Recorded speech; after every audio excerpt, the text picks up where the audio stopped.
Alright, short intro on this guitar, man. So what's up? Welcome back to Jordan's Guitar Channel. I'm your host, Jordan. Today we have the 5-month review of the LTD JM2 and why I'm done with LTD guitars. Before you LTD fanboys get too hardcore into the, gatekeeping, comment, keyboard warrior stuff, hear me out first. So this is actually the 5th LTD that I bought in 2 years. And all but one I've had issues with, and surprisingly the one I haven't had issues with was a $300 LTD 407, something like that, Chinese made LTD, made like, I don't know, 14 years ago. Great guitar, I love it, I still own it. But I have had 4 new LTDs since January of 2022. 3 have been documented on the channel. The first one was a Korean version of this in January of last year, which had the worst fret job I've ever seen in my entire life. Sent it back and got my E2 M1 NT and have just been much happier with that guitar. No issues out of the box. Last year I did have 2 LTDs. I actually bought one for my birthday and the guitar came jacked up out of the box. A lot of comments, why didn't you just set it up? Well, it needed more than a setup, dude. And quick tip for you guys, if you get a guitar that's under warranty and you have to do anything more than a minor setup, slightly adjusting the neck, lowering the bridge a little bit, you will void the warranty of the guitar. So keep that in mind. That is very important when you hear what I've been through with this guitar. So the third LTD was a Viper 1000. I mean, that guitar came out of the box with the action was a 1/2 inch off the fretboard. Called Sweetwater, said, hey, can I adjust the action on this thing? They said, yeah, totally. So I did it. And that guitar just wouldn't stay in tune. Fooled with it for a week, maybe 2 weeks. And I said, screw this, dude. I don't want to go through a headache. And what do you mean by headache? Well, because I knew that I was going to end up going through what I've gone through with this guitar, which has taken 5 months to resolve. And to be honest with you, even after 5 months and 2 trips to Sweetwater's repair shop, I'm still not very happy with this guitar. So let's dive into it. So first we'll do the specs. This is LTD JM2, Josh Middleton signature. Alder body, maple top, volume tone, push-pull for the Fish Influence modern passive and modern voicing.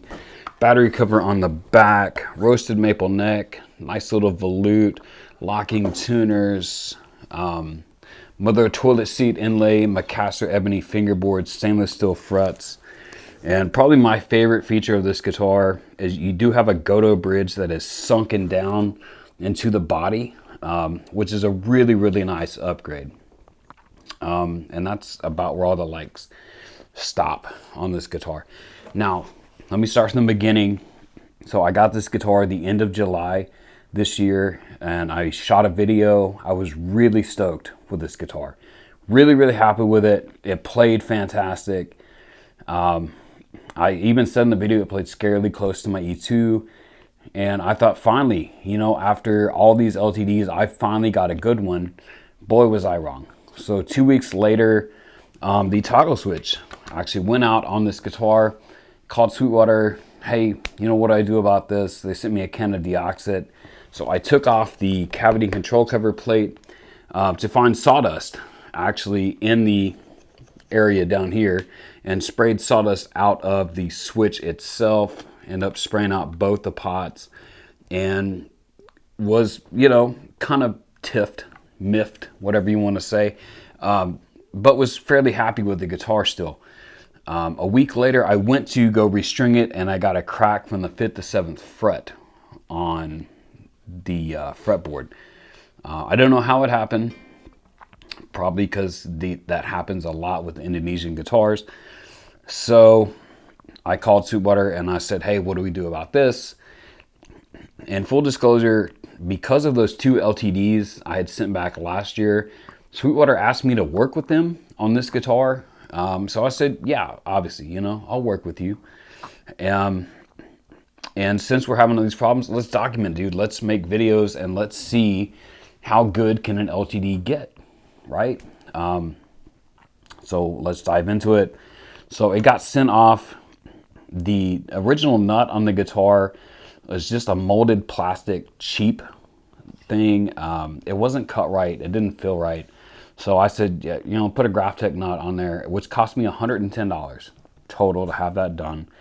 They fixed the crack. I mean, Sweetwater did a really great job on the guitar.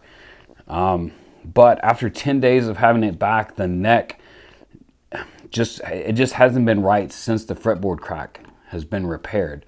So essentially within 10 days, the neck went from being completely straight to a skateboard park, dude, like that. And I made a video documenting that, showing all the measurements. It's still up on my YouTube channel if you want to check that out. Sent that to Sweetwater, really no response. And I called them like, hey, what's going on? And they're like, just adjust the neck, bro. You'll be fine. I'm like, okay, all right, cool. So for about a month, I just kept adjusting this neck. I mean, every day, every 2 days.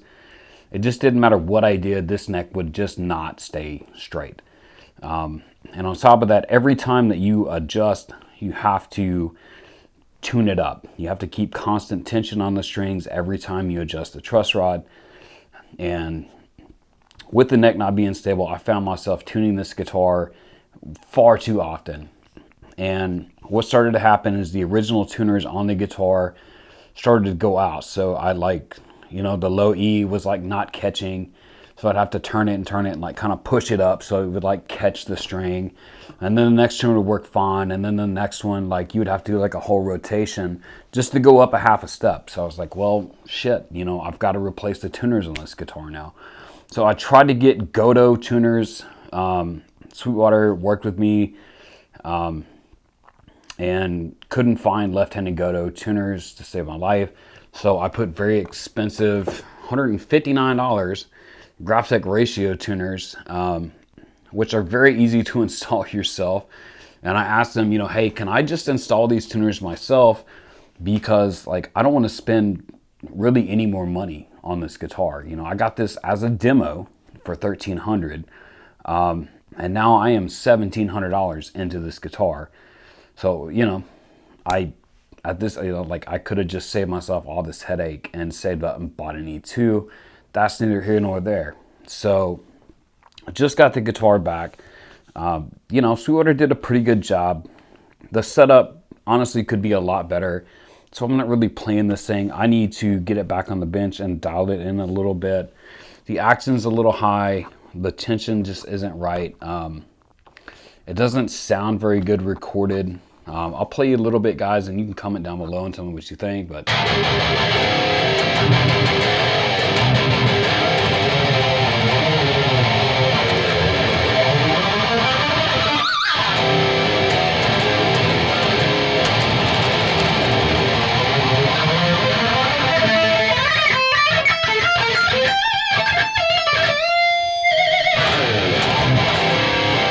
so, I mean, it's not really a bad guitar. But yeah, it needs some dialing in. I have recorded this video a few times. I've not touched the settings on anything, and I wasn't really pleased with the audio quality I'm getting out of this particular guitar. So it means I've got to do more work and waste more time on this instrument. But essentially, that's why I'm done with LTD, man. So I get this question all the time, dude. Should I buy an LTD or an E2? And to be real honest with you, it's going to be a very biased answer. And I'm going to tell you to get an E2 because I have two of them. I have an ESP standard, which all are essentially the same thing. And those guitars out of the box, I've really done nothing but tune them. My E2 M1NT, in almost 2 years, I've adjusted the truss rod like twice on that guitar. And it's just really a more fantastic instrument, much higher quality than the LTDs. And with the price of LTDs and stuff like, the cheap plastic nuts, which, do a little research for yourself. Don't take my word for it. The plastic nuts don't last, dude. They do crack. They're very brittle. And come to find out, LTD uses very cheap pots. This one does have Fishman pots in it, which, for $1,600, it should have came with those pots. Now, granted, that's just my opinion.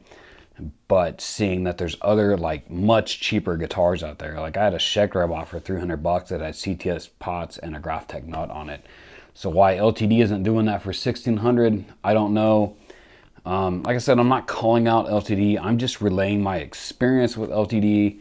I do love everything ESP. I only have 3. I plan on buying more, but just no more LTDs for me. So if you have any questions or comments, some hate, you're mad at me for whatever reason, leave it down below. We'll talk about it. If you want to come hang out and see what I've got going on, I just spent a bunch of money on some really nice gear that I have been testing and about to put on the channel. And things are about to get really exciting out here. I just wanted to wrap this up because I've had 2023 was kind of the year of bad gear, and this was the last of it. And so I just wanted to get it out there and get done with it. And a much more happy and positive video is on the way. So like I said, come out and subscribe if you want to. It's absolutely free. I'm entertaining. I'm usually much more funny than this.